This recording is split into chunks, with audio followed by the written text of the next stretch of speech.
Hello, everybody, and welcome back to Bourbon Over Baseball with your hosts, Bob, Coast, Jeff, and Matt. Say hello, everybody.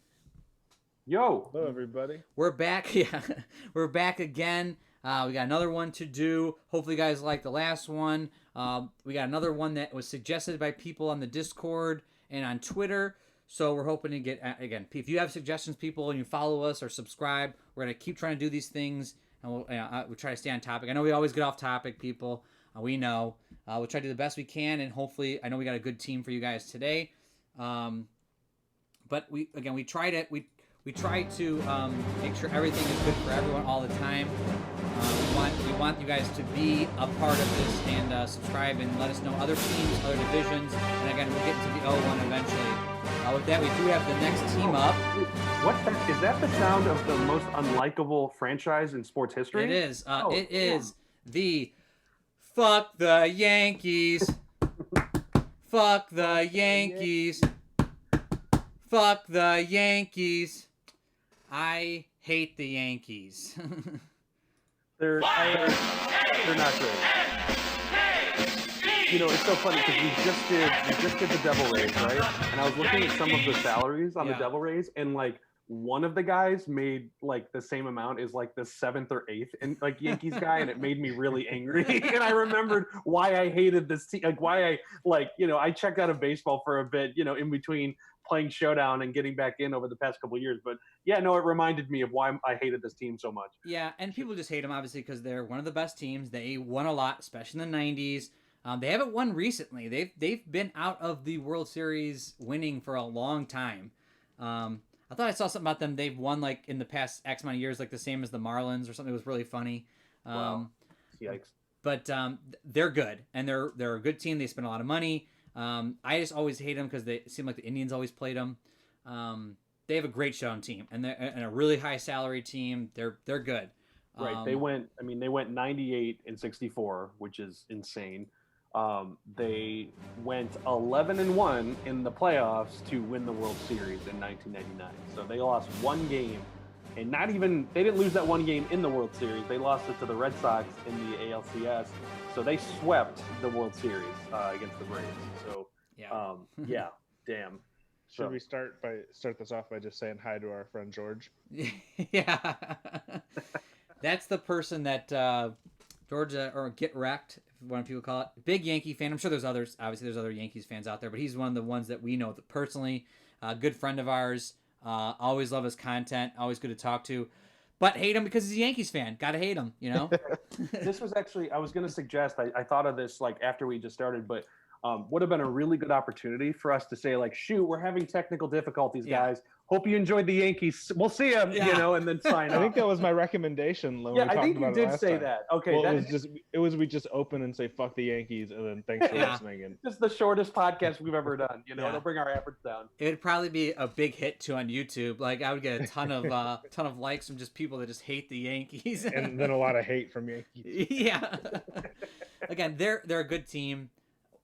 We were trying to do them last, but we did get a lot of suggestions for doing the Yankees. They're a good team. We did the Rays last podcast, so stick in the division here, and we will do the Yankees. So without further ado, we will get into it here. Again, they are a pretty solid team.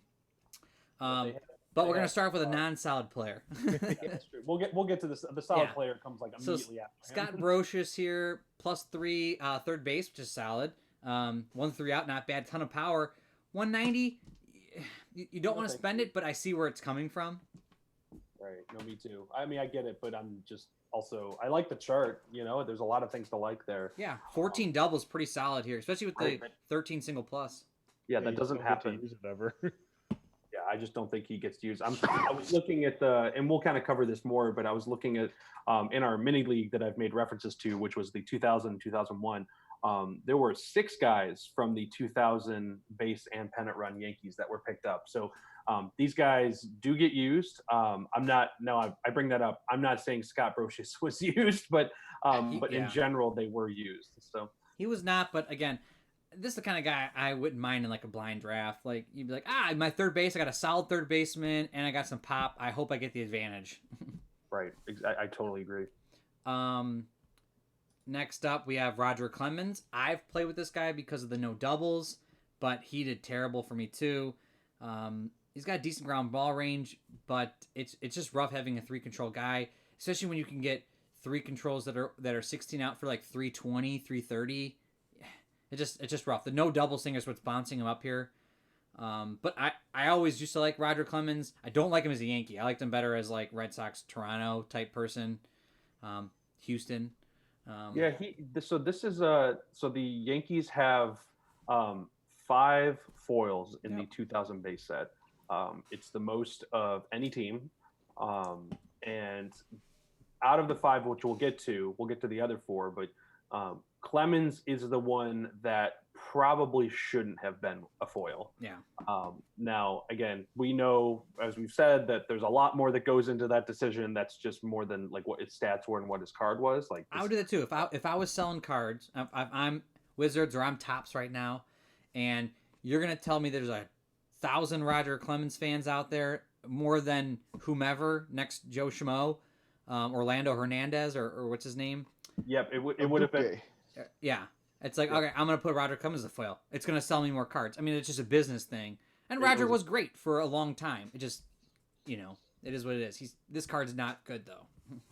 Right. He was out of the other 4 guys that got foils were all-stars that year, and Clemens wasn't. Yeah. So. Next up is the Mr. Starter set. So I think everyone owns this card. If you're listening to this podcast, you own this card probably too.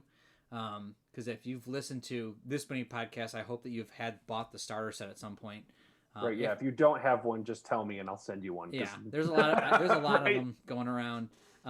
This guy was the guy. You got Greg Maddux and you got David Cone.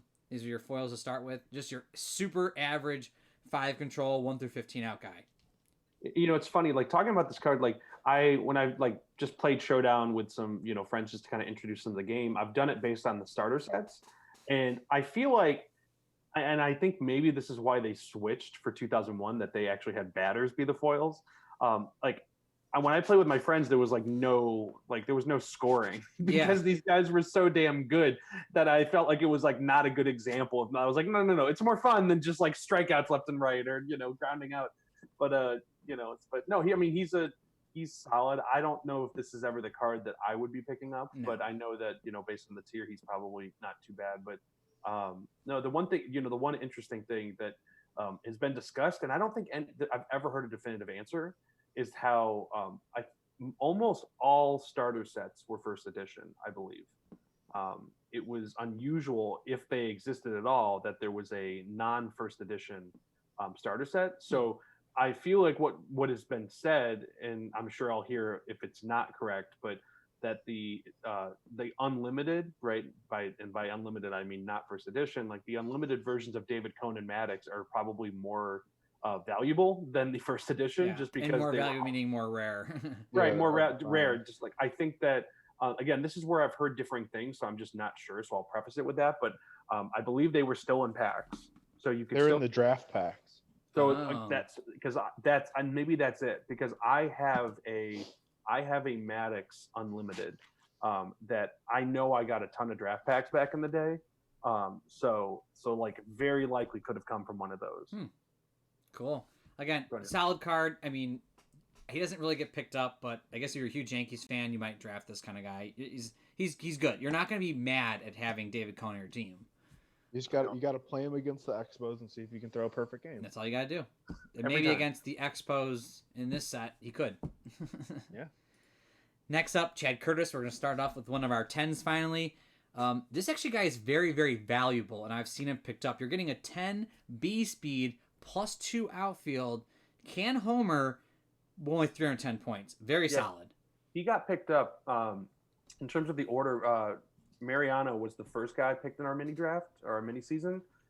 Chad Curtis was the second of the 2000 Yankees to be picked. Yep. So, call me crazy, but this is just, you guys kind of know how I build my teams.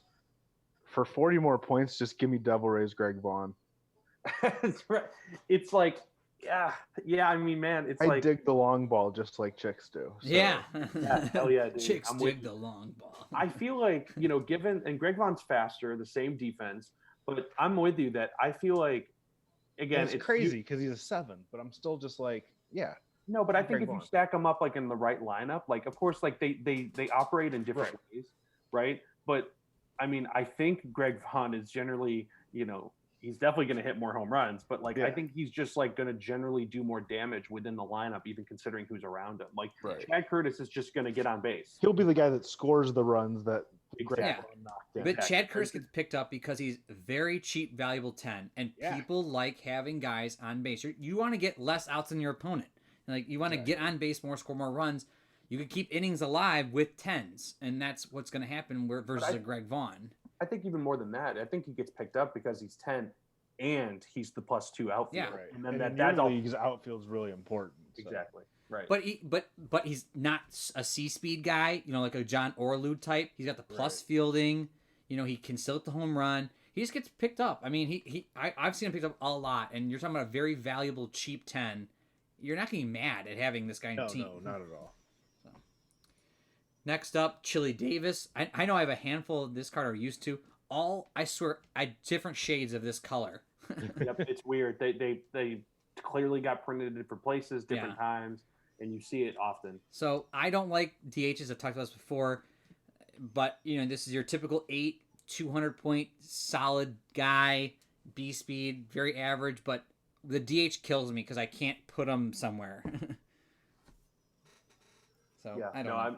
I'm with you, man. This is just, I don't even know if I've ever, usually how it happens in drafts, and I think others would agree with this, is that sure, like you might not have your your DH towards the end, but a lot of times like one of the guys I've already drafted becomes the DH, and then I can pick up a better defensive guy towards the end, or something like that. So like I just like the inflexibility of drafting a DH on purpose. I'll never get behind it.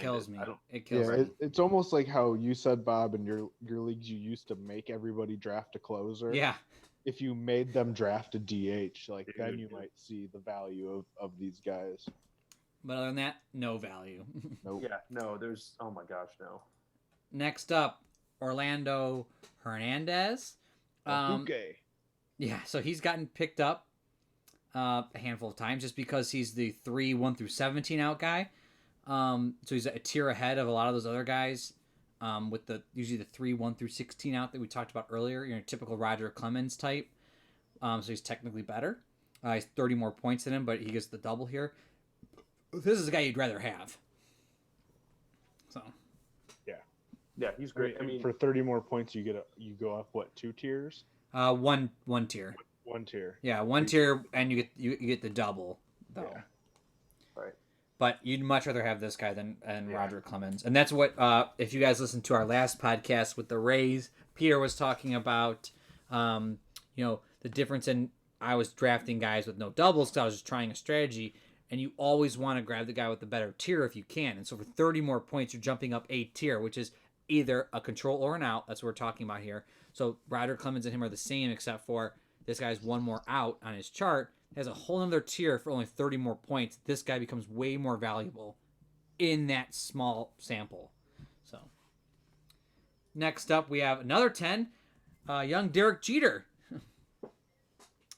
Solid 10 here. Another guy's, so you were talking about earlier with the Chad Curtis being 310. You're talking about now 490. So 180 more points for this guy. So good. Yeah, he's so damn good. I feel like in a lot of ways, and you guys could tell me this, but maybe his stats point towards him even being better. Because he was insane in '99. Right, his WAR was 8. He led the league. I'm pretty sure. That's crazy. This card's kind of a lackluster card, and I just feel like it's overvalued. I'd rather have Chad Curtis, in my opinion, than this for 310. But I think where Jeter got hurt was he had so many plate appearances. He had 739. Wow. So he got so bogged down by the averages. Mm-hmm. But I mean, 24 homers, 9 triples, 37 doubles, 219 hits. He drove in 102 runs, stole 20 bases. Wow, I'm surprised he got B speed. Yeah, a 438 on base percent. He was Derek Jeter. Yeah, yeah. So what sucks is when we're saying sucks because when you're looking at now people comparatively, Chad Curtis, I would rather have for 180 less points, and I don't usually draft Jeter because I think he's for a 500 point player. I'd rather have someone like a lot of power. Yeah. But it seems There's like his so many good shortstops Yeah. in this. Also it true, just right. it just sucks because he was such a good player, and so it's you wish his card was a little better. Right. Though I think he's overrated in general as a player. He had a great year, and it just sucks. Yeah, like you said, he had too many plate appearances, so his numbers look kind of inflated because he batted so many times. But great card, and I think Derek Jeter fans probably love it. And I I think think if he had like a more of a double range, like if it there's just a lot of single what's range the there. 2001 version? Because I thought he's gotten picked I up think in he's our a league. speed A in 2001. Yeah, he is a speed A. I'm Right. But I pretty think sure like he's gotten I think picked his up. defense is like a +1, which I'm surprised people even pick him up then. It's crazy because he was the WAR for the for the Yankees. He was 8, which is astounding for one season to get an 8. And then the next guy, who's Bernie Williams, is 5.4. Like that's just like how much of a difference. I know that like that's one I believe in that statistic, but like that's how much of a difference I think Derek Jeter made to that team. I just think if he was an A speed, he'd be drafted a lot. Yeah, he'd probably be like 5'10", 5'20", right? Yeah, and that's what I don't like. But if he was like 490 with an A speed, he'd be like picked up all the time. So Jeter in 01's card had 1 homer, no triple, 2 doubles, a single plus on at 5, and he was a shortstop +1 speed A. Well, how many points? How many For points? 10. I mean, I like the 000 one better just because Yeah. you're getting more out of them. Yeah, you're right. I agree with you. +1 shortstop, especially in a league with ground balls, like that's hard to recover. You have to get a +1 first baseman now. Yeah, or get a +5 second baseman. You have to jump into that. Yeah, it's just a little rough. I know he's gotten picked up. He's better than Nomar. But I just wish he was A speed, especially with 20 stolen bases. You'd think that he could have gotten it. And that's where it's so hard too. If you're drafting and you're just shortstops alone, you're gonna have Nomar, Jeter, A-Rod, Omar. So that's probably like your big 4. And then like the value spot, then you got Ray Ordonez, Ray Sanchez, Mike Bordick, like all the +5 defensive guys for like 120 points. Yeah. So like Jeter kind of falls in. Are you gonna overspend or are you gonna go cheaper? And I like this pose too. I think he just like speaks Yankees in this whole pose, like this whole, image. yeah, this is like one of I think the trademark cards of that set that like everybody just remembers what it looked like and it was used in the marketing. And the other weird thing is look how close the E is to the T, but not the T is to the E in Jeter. Yeah, that must be the T. That must be something. No, it's definitely the T, but isn't that a little strange? Yeah, that's crazy. But I've always liked Jeter as a great player. I just think the Yankees fans thinks he's like God, and there's like a ton of other better shortstops than him. But I think it's more that he did it consistently over. He was great. And he had amazing postseason moments. Yeah, if you told me that like I'm having a team, okay, and I don't obviously I'm an Indians fan, so I don't have Omar or I don't have Francisco Lindor, but I'm just any other team. You're like, yeah, you could probably have Derek Jeter if you want him. Like, fuck yeah, I do. He's fucking awesome. Right. But when you're comparing him to like, especially in the '90s, like like Nomar, Jeter, A-Rod, Omar, there was like studs, and then you got, there's studs now, but it just I think people obviously think like his like throws were like amazing, but he wasn't the best shortstop defensively than everyone else. He was good, but he wasn't the best. And I like that this card is only a +3 in that respect. But great player, he was great for the game, I thought too. Next up, Chuck Knobloch, who I just remember when he was a Twin throwing the ball in the stands. But he gets the A speed 9 here, so we got just a stacked freaking lineup. So he's 330. It's pretty solid chart here. I wish he's a little less points, especially with only +1 second base here. But so your infield's a little rough if you're playing a strictly Yankees team. But you're still like a 7 though, because that's why you got Scott Brocious. Yeah, Scott Brocious at 3rd. Yeah, Knobloch had a lot of. He also had a ton of plate appearances in that year. He had 715. Wow. Yeah, he was probably their leadoff hitter. It was probably him and Jeter were 1-2. That's what I'm trying to find. It's funny you say that. I'm trying to figure that out. Yeah, he also had a pretty high WAR as well. He was right there with again, it's tough to compare it against positions, but he was number 5 on the team, tied to Mariano, which is a wild thing to think about. What did he do that year statistically? Here, one second. I just went out of it to find his position. That's the thing is that like I don't I don't see like it's good. I mean, 176 hits, 36 doubles, 4 triples, 18 home runs, 68 RBIs, 28 stolen bases. So he got the speed A. That makes sense. But nothing like I mean, his That average doubles was is pretty good. That's probably why I got the 2 doubles. But when we just looked Yeah, at Jeter, Jeter didn't get the 2 doubles, and I feel like that would be a big boost to his card too if he got the double, Yeah. another double. right. And Now I that's also think like Knobloch in '99, he scored 120 runs, Wow. so he had to have been the leadoff hitter. that's what I'm looking it up right now to see. Um, it looks like Knobloch was the leadoff hitter almost the entire season. Like Sweet. in a few games, so that makes sense. And like, hey, this is a great. I mean, we've always talked about like trying to find the perfect leadoff guy, and like especially everybody can draft for it. But like, if this was like the team you were just inheriting, like this is perfect. This Yeah. is like the best line. Like, just get on base, and even having like, a bunch of walks there, like that's fine. Just give me the first. Yeah. 330 is not bad. 9. I mean, obviously, I usually do like an A speed 9 or 10 that doesn't home run as my leadoff hitter because I usually can save on my points.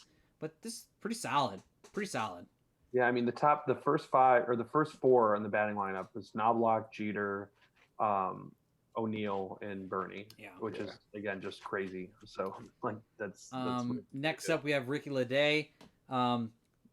Not too great here, especially when you can find 8s for 220, 230 that you're gonna get a 7. But he's got 18 home runs, 15 double. He gets a triple. It's not a bad card. For 7s, I don't like to see them I like to see them in the 100-point range, and 8s in the 200-point ranges if I'm trying to find a value card. This is what I'm talking about, just strictly value. But you're not gonna be mad. He's got a decent chart. Singles at 8. It's not bad. I think he probably, again, if you inherited the team, if you got this guy in a blind draft, not a disaster or anything. Yeah. But I don't see enough. You're not drafting him. Right. You're not drafting him. Is exactly right. Next up, Tino Martinez. I remember this guy just being a fucking monster lefty. This card kind of sucks because he's a 7, which whatever. He gets the +1 first base. The power here, the 15 double and the 17 home runs, why is up in the 250 range? Yeah. I don't pick this guy up. I had played with him before. It never really worked out. You don't usually want to spend 250 points on a 7 unless you're getting like amazing value. But we just talked about Greg Vaughn last podcast being 15 home run for like 100 more points in this. I'd rather have that. He did get picked up in our mini league. Yeah. He was one of the last drafts. Kevin picked him up, and his statistics again. He did well. We're talking over 65 plate appearances, but he had an average of 368 and on base of 446. Slugging, like his OPS ends up being over 1. He's right on par with Terry Shumpert, and Terry Shumpert costs 560 points. Can you go look up again this off topic? Everyone that's listening, can you go look up what he did against me when Kevin played me? I'm pretty sure he killed me, but maybe I'm just. And let me see. Maybe if I can played as Kevin's team once. I don't remember. I was doing like the 2000s like tournament. I'm at the championship right now, and it's the Yankees and the Indians, so that'll be fun. Yeah, I mean the big thing is his chart is good. I mean he singles early. He's got a 15 double, and that 17 home run is a power. How many home runs did he hit that year? Hit 30.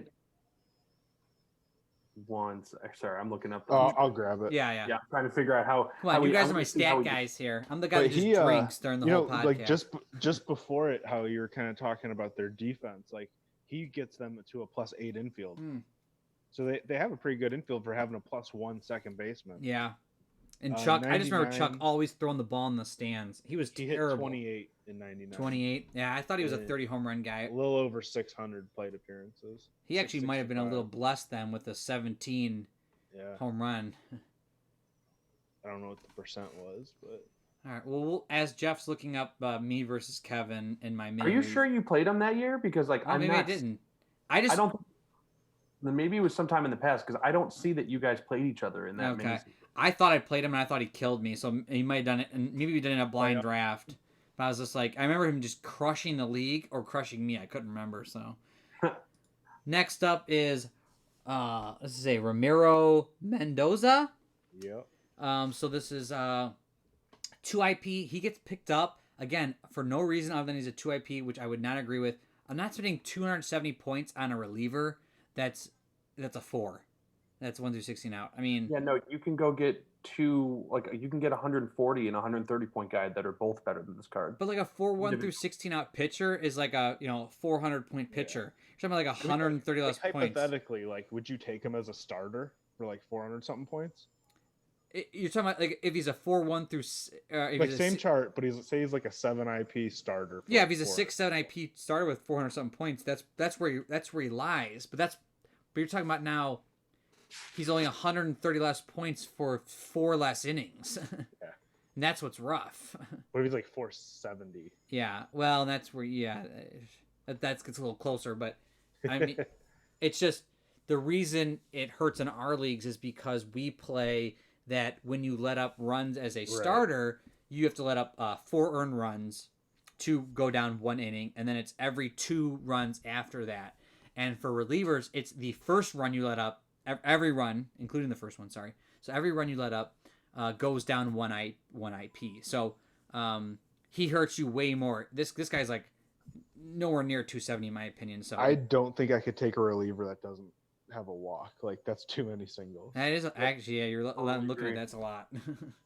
Like I said, it just doesn't make sense to me. Like, unless there's something where somehow if you get 1 less player, there's some extra advantage you can get. Like, if there's like, I don't know what that angle would be, but I just don't get it. So like John Johnstone is a 6 who's like, what is he, 180, 190? 70 actually. So he could pitch for 3 innings till he gets to a 4 for like 100 less points. So that's what I don't get. And again, it depends on the rules you're playing, because I've seen people that play rules, and I don't remember, you don't do this, Matt, but we've talked about it, I thought, where once you go past your IP, you're tired for the next game. Or do you do that? We usually talked about do it. that. Yeah, Okay. Because like in my old league, this is like me and my friends when we were younger. We did. You only got per game the IP on the pitcher's chart. Okay.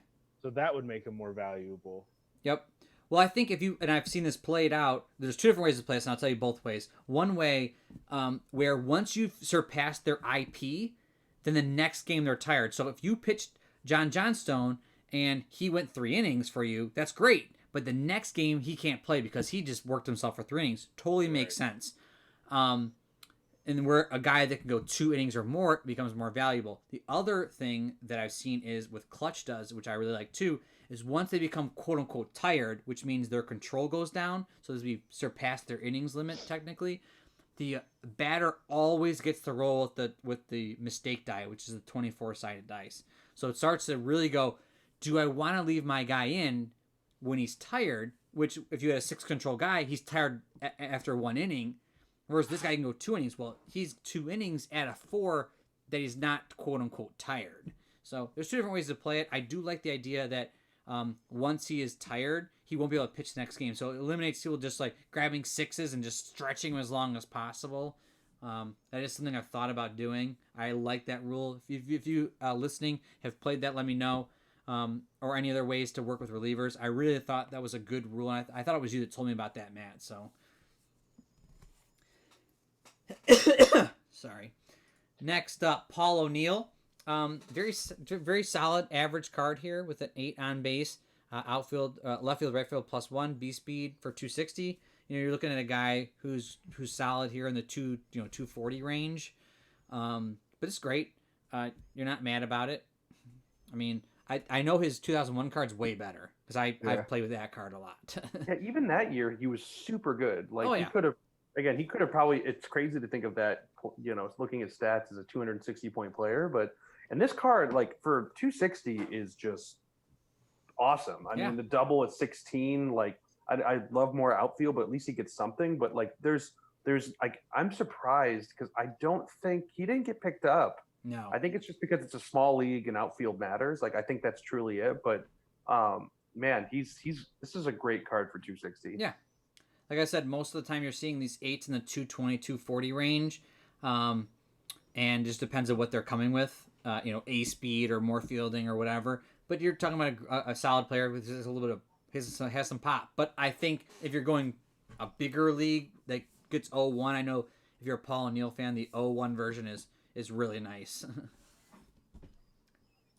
Next up, we have Andy Pettit. Pretty solid pitcher, just your standard 4 1 through 15 out guy. This is the same tier as the 3 1 through 16 out players.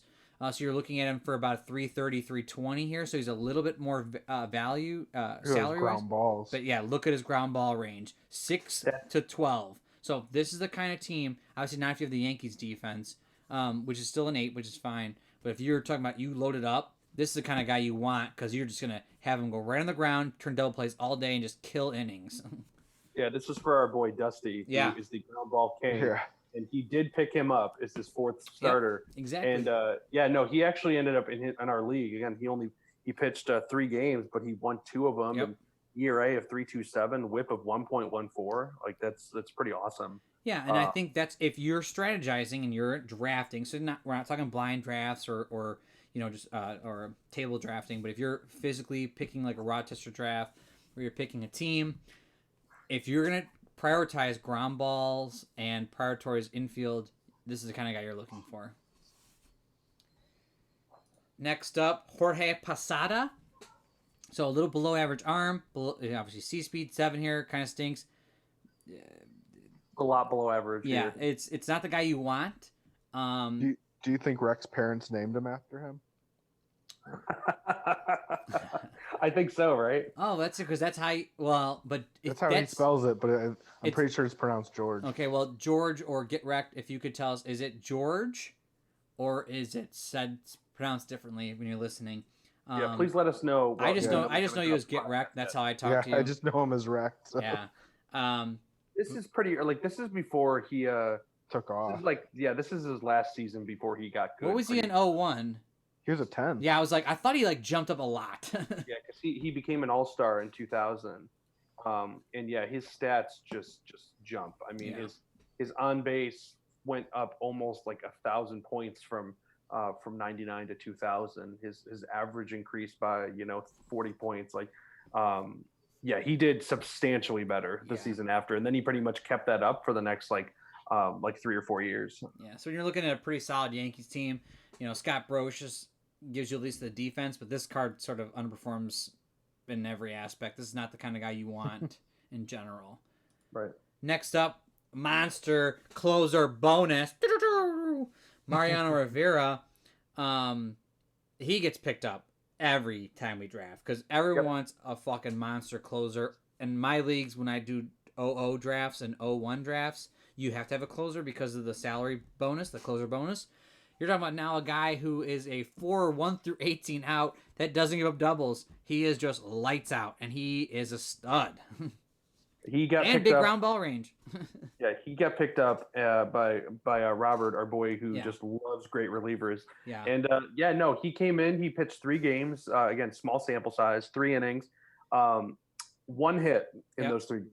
So that's what he wants. And he was shut down. He was so fucking good in real life, ridiculously good. Right. And his card. I know the '96 version. I think he's a reliever that goes 2 innings.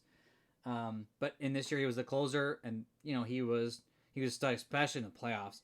And I was gonna say another fun thing about him is his playoff career is basically more than a full season sample size, and his career postseason numbers are better than any single season he ever had. Wow. How clutch is that? Yeah. That is really... If you told me I could have one closer in the playoffs, this is the guy I want. Yeah. If I had one closer ever, I don't know, I might want Billy Wagner or something like that. Tier 0. What? His postseason career is a tier 0. What give us just I know you probably don't have the whole thing in front of you, but what was kind of the quick breakdown, control wise, 6 out through 17, I believe. Wow. 17. Jesus. And it was I was going over it with Peter, and I was just he really his numbers were insane. So if you played a Showdown draft league and you pick Mariano Rivera, if you made the playoffs, you get to substitute the playoff version. I think you should, right? Yeah. That'd be fucking 100%. sick. Yeah. That's a lot of value for that card then. But I joke about the closer bonus because it really did happen. And what's funny is this guy I feel like is actually worth 210. Yes, he Yeah. totally is. You know, when you talk about a 1 through 16 out for like 180, you know, when you're talking about the same tier as this one, but no doubles as well, or no doubles with the, as John Johnson does, but no doubles here. This is a pretty solid card for 210. Yeah. He definitely got the closer bonus, but I don't think it was as severe as some of the other ones. And for 210, this does have value, especially if you're doing a ground ball strategy. Lights out, just a lights out because card. in 2001 he'd probably be like what, like 270. Oh, I don't know. I don't even know how high he'd 300. be. Well, He'd probably be 300. Right? No, he is that, like, even closer bonus. Like, oh my gosh, yeah, this card's just the best. So his postseason, since we're talking about a 0.70 ERA and a Oh my god. 0.759 WHIP. Yeah, like nothing. And this was 96 games, 141 innings. Yeah, that's unbelievable. Like he was untouchable. Yeah, And that's the guy I want. If I want, who's the other like really good? Was it like Madison Bumgarner was like really good? He has a crazy postseason. Yeah, that's the starter I want, and then I want Rivera as like my closer. Like those are the two. If I had to pick two guys, I think I'm gonna win those two games. Like that game if I got those two guys. Yeah. And you get Enter Sandman, so everyone loves Metallica. Next up, Mike Stanton, great fucking card for 120. I've picked up this card a handful of times because you're gonna it goes back to my other thing about no walks. Yeah, it's rough there, but the reason I've picked this card up is because he's only 120 points. Yeah, it's tough though, because again, we've said this a zillion times. It's a broken record, but you add like 20 more points for 140, you can get some other guys that, you know, are mostly walks. Like you basically like you move it down to be 16, 19 walk, 20 double, or 20 walk, or 20 single. Oh my gosh, words.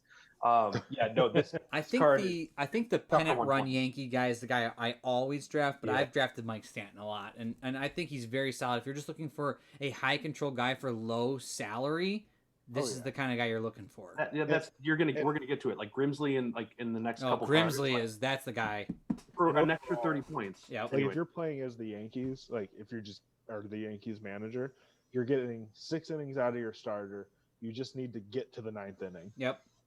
Or technically probably to the 8th. Or to the 8th. Yeah. You have great options to get you there. Like this guy, you know, for 1 inning, okay. But if I'm building my own team, I probably would go towards him. Which is interesting because of how big the ground ball rates are on some of these charts. Like his is very small. Yeah. He was a pop-up machine. Next up, Bernie Williams, another fucking great player in general. What's good about this card is got the OF +1. Just he can play any position. And he's got a 17-18 double triple, and he's in pop 5'10 here. I sort of would rather have Derek Jeter than this guy, but if you are getting to a pinch and you need to flex 10, this guy can flex around and be your center fielder or left field, right fielder. Yeah, it's a fun little comparison when you look at the two cards by each other. Well, but this also reminds, like I just said about Chad Curtis, 200 less points. I'd rather have Chad Curtis still, and that's why Chad Curtis gets drafted. I think Chad Curtis was undervalued, and maybe these guys are just a tad overvalued. I don't know. Yeah, I think I wonder how many more points they get for just being an all-around outfielder versus like left field, right field, center field. Because like Jeter's chart's better. Yeah. And they're both 10 on base. They're both the same speed. Jeter might have better defense. I don't know how you quantify that. But then like less outs on his own chart. I feel like Jeter should be more points. Yeah. But, I think Jeter is probably close to where it should be. I think Chad Curtis is way undervalued, and I think Bernie Williams is overvalued. I think Bernie Williams should be like 480, and Chad Curtis should be closer to 400. And could that be like depth of position? Because I think Bernie's one of the better outfielders, whereas Jeter wasn't he one of the best? Probably. I mean, Brian Giles is 6'10" as the outfield. No, I thought when you were looking at outfielders in the 2000 defensively, he was terrible. He was supposed to get like a negative. He was like the worst of all the qualified. Okay. I was like, I thought I remember you texting me specifically that Bernie Williams did something. I couldn't remember what it was. His what is it? His rotot rating? Yeah. Is just god awful. Yeah. let's see. So for center field, there's the greatest was Andrew Jones at 30. His score was a 36. Yeah. Right. So that's like 12 higher than the next closest person. Yeah, just unreal. Bernie Williams was a negative 16. Yeah. And he was the second worst in 1,300 innings. Yeah, and that's the thing. It's not a small little sample. Like he was pretty bad. But he got the foil. He was a good hitter. He was a really good hitter. Great hitter. Yep. Next up is the pennant run. Oh, wait. And Bob, I forgot. Oh. He also won the Gold Glove for that terrible defensive rating. That's why it was brought up. We were joking about how he got the Gold Glove, but didn't have the... Now, was that because of left field, right field, though? Did he win the Gold Glove for one of those positions? He played 1,300 innings in center. Yeah, that doesn't make sense to me. Yeah. So I don't think he played very much in the other spot.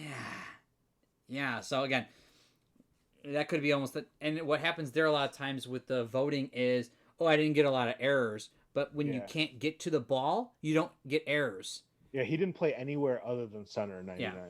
Oh, so lovely. So the OF doesn't even make sense. Right. So, but I do think that's funny that people will say, well, he didn't have any errors, or he had low errors. That's why he was such a good outfielder. But if you're not fast enough to get to the ball, then you get less errors. So if you're fast enough to get to the ball and then you get an error, you should be better than the guy that couldn't even get to the ball in the first place. Do you know what makes this even more fun? Because now I'm looking. The last time he played left field or right field was in 92 and 2006. Other than that, he was center field or DH. So, yeah, got that OF +1 showdown. Good job. Gold Glove bonus. Gold Glove bonus, yeah. Next up, Jason Grimsley. This is the guy I drafted a lot because of the no doubles again.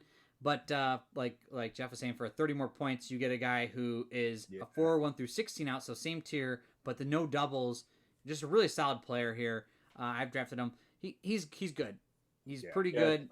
Great card. Yeah. And a big ground ball range. I mean, big ground ball range, which there's a lot of things here for 150. Yeah, when you get those ground balls just kill innings. I know this for a fact. You got the guy in first base. It's like maybe 0 outs or 1 outs. You're like, okay, just got my guy on base. Maybe I can get him over to second here in a minute. I could score, and then boom, double play, end the inning. It's a killer. And that's what you guys want. Yeah, next up, Roberto Kelly. Again, this is your standard 8 guy in the 200 range. What's for 280? Like again, Paul O'Neill. Yeah. Like, you know what I mean? Outfield bonus. Yeah, I think that OF for no reason. But you got 3 doubles here. I mean, that's a little bit better. That's a little solid here. But yeah, I'd rather Paul O'Neill. Yeah, it's very similar charts. Like very similar. Paul O'Neill has a single plus though. Yeah. It has to be for the position flexibility. Yep. Gives you the extra points. Yeah, that you can slide them anywhere you want. And again, maybe in a really deep league where you're playing injuries, maybe. Yeah, who knows? Next up, Jim, is it Liritz? Liritz. Okay. So even worse catcher than probably Jorge. With arm at least. Speed's terrible. 7 on base just as bad. Got some pop. Yeah, no. Yikes. Never seen this card drafted in my life. No, you're for real. It's a real deep draft if he's getting drafted. Next up, Ramiro Mendoza. So this is a different Mendoza? Back. No, it's the same card. Oh, it's the same card. That's why I was asking you if you'd take him as a starter. Oh, same card. So 480 now. So now he's going 5 more innings for 200 and what? 10 more points? Yeah. Yeah, this card's way better. It's just way better. Like, what the fuck? Like, it doesn't make any sense. Yeah, this is like a Brad Radke, if you're like that kind of guy. Brad Radke is a 7-inning pitcher that's 1 through 16 out, 4 control. But again, I think Brad Radke is the walk, and I think he's 490, and I'd rather have that. But big ground ball range here again, but I don't know. I just thought it was real interesting. Like, I think he was like going to be a starter, and like they used him out of the bullpen. I just thought it was real interesting that he got 2 cards, like one for different positions. Is that the only one that does that? I don't remember any other one doing that. I feel like somebody got one because they changed positions or something. Okay, so he technically did because he went from a reliever to a starter. But this one always stands out to me because I remember it. I did not remember I'm that. sure somebody will know who the other person was, but yeah, I obviously I don't. I've if you're going straight up, I'd have Brad Radke, but I feel like you could find if you like this kind of player, if you want the high IP, this guy you could find spots for. For sure. But I don't know. It's whatever. I mean, I don't know. Fuck the Yankees. It's kind of all I'd say. Yeah, this is more than we should ever be thinking about the Yankees. Yeah. Is Jeff wearing his Aaron Judge jersey right now? Okay, let me explain First this. of all, the Aaron Judge jersey is my jersey. Hey, that's Bob's jersey. So that's one. And I'm just more fun to say. God, I'll never live that. I don't have any current baseball players, and I wanted to wear a player that represented our 2018 set and that was in there. And so I just put on the Judge jersey, and now I will never live that down because, even though he's a great player, the only thing about Aaron Judge I'll say is that I admire him as a player, and he's great. He's great to watch play the game. Do I like the Yankees? Will I ever like the Yankees? Absolutely not. So no. do I look back and just should have not worn a jersey and all? Yes, absolutely. So anyway, I wear that Judge jersey all the time. He's my favorite Yankee right now. Of all the Yankees, I think he's the cool. I like oversized players. Like I thought Mark McGwire was amazing. These just bigger than life type of people. And so I always like Judge for that reason. And he just crushed the ball. I love the steroid era. I love 2000. So he reminds me of that. Yeah, but he's crazy defense. He has a really good arm and really good fielding. So that always helped. And his showdown card's always been really good. So yeah, I hate the Yankees other than that, though. I hate the Yankees, but he's like his cards in our 2018, 2019 have been they have been in a lot of ways some of those most notable representative cards of the sets. Yeah. I hate to say, I mean the Yankees are the worst, but we know what they represent to baseball and the history and how important they are.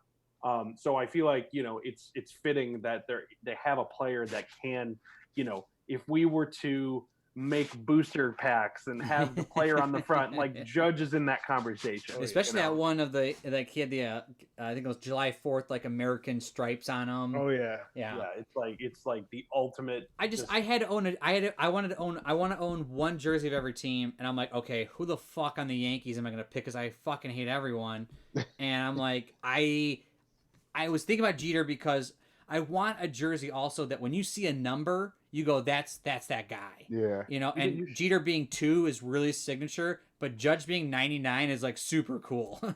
You should have gotten your custom Jason Grimsley. Oh my goodness. I'd rather play the Judge. And if we're all being honest here, growing up, I rooted for the Yankees to beat the Red Sox. Oh well, I guess that's okay. I mean, it depends. I did not like the Red Sox. I was okay with the Red Sox. Probably because I liked Pedro. Everybody else I hated. Really? Yeah. I didn't like either of them. I think I was my dad, always when I was younger, just very early instilled into me about how much baseball was rigged just based on how much you would spend. And so I just hated, it was always a facade that the Red Sox were we're, the underdogs. No, it's you guys spend a shit ton of money too. So I just remember the Red Sox being okay, but the Yankees being ridiculously good. And I remember them always beating us. If it wasn't the Mariners, it was them. So I was like, fuck that team. I hated them. They were hard to like if you want. Yeah, but as I got older, I started to get more into baseball, and then I started hating the Tigers more because I was like, they're the team in our division. Miguel Cabrera. Beating us. And Maglio. So I sort of, now I'm okay with the Yankees, and obviously now they're not as dominant, which is pretty cool to see it they still spend $1 zillion, but they don't win as much. I mean, they make the playoffs, but they don't end up winning, which has been really cool because I feel as how dominant they were in the 90s, in the 2010s, there's been lots of different teams winning, which has been really cool. Yeah. But yeah, I mean, again, fuck the Yankees. Yeah, they're the worst. We're done with it. Does anybody else have anything else to say about the Yankees other than fuck them? No, just fuck. Yeah, I was gonna say, if you have anything to say about the Yankees, just don't bother. We're good. Other than Rec can say what except for constructive criticism, we're gonna take that slip and throw it right in the trash. Yeah, get wrecked was probably this was a great podcast. I need more than this, but He's got his Derek Jeter nightlight on right now. Yeah. Oh my. they're a great team. Again, people, if you had to play a franchise, you're gonna be really happy with the Yankees. But other than that, it is what it is. Yeah, if you're picking a franchise, you're picking the Yankees or you're picking the Lakers, and that's it. Well, everyone, thank you again, and stay tuned for next time.